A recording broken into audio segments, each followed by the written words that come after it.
Ako, inaagawan na kami ng huli. Daming fishing boat dito sa gilid ng barko namin. Ayan, mukhang malaki na huli nito. Ayan, oh. Walang bawal-bawal. Basta may mahuling isda.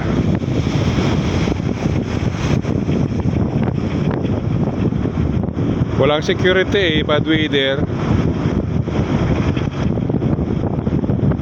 Mahaba naman ang hatakan nito. Ano kaya ang nahuli dito?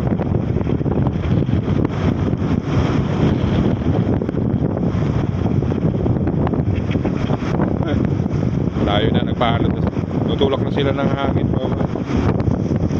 Yan o, isa. Dalawa. Tatlo. Apat. Apat na fishing boat nandito ngayon. Dito lang nakakawin ako. Nagawa na tayo ng isda.